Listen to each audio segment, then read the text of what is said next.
ọjọ́ ènìyàn ọjọ́ mọ́lẹ̀ gbàgbé ni ní títò ọjọ́ títa ọjọ́ ríro ọjọ́ òun ọmọ bó ṣe ń ṣe mí ṣe bábí àmọ́ tó fẹ́ bímọ nìkan ló kú lè ròyìn. gbogbo ọjọ́ kejìlélógún oṣù kínní ọdún lọ́jọ́ bí rẹ ọládéwájú ọmọ ọlánìyẹn sọ wá rè kó tọ́ kó o máa fi jó fi yìn dúpẹ́ fún jáde òfà ọba tí ń jó lódùmarè ní gbogbo ìgbà. ẹni tá a bá fẹ́ nílé rẹ̀ jìn gbogbo aráyé ẹ wá gbọ́ ẹni tí ò gbójúgbóná ò lè kì í lé bàbá tó bí ẹ lọ́mọ.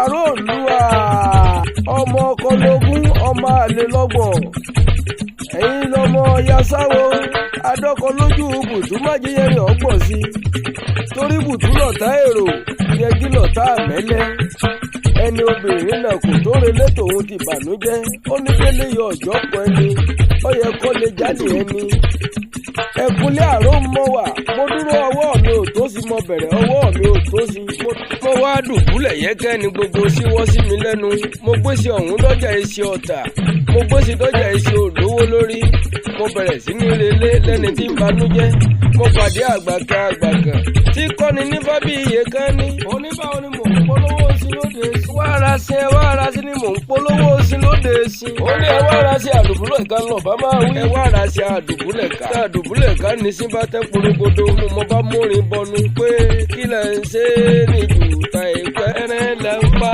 ní jùtà ìpẹ́.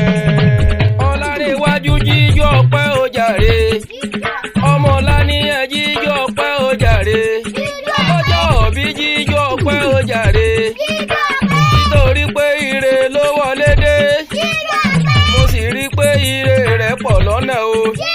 ọkọ Rachel jíjọ́ pẹ́ ó jàre bàbá dára bàbá Tóyìn bàbá Bùnmi àlọ́ lórí àtẹ́gùn ọ̀rọ̀ yìí yọ̀ dàríwò ọ̀rọ̀ yìí yọ̀ dàríwò bó bá èjì jọ pẹ́. Happy birthday to you comrade ọ̀làríwájú ọ̀làníyàn ṣúgà many happy return.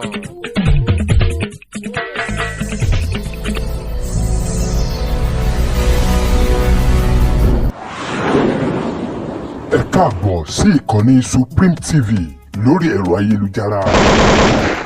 ẹ káàbọ̀ síbi tẹ́ ẹ ti máa ń jẹ̀gbádùn eré ìdárayá àṣà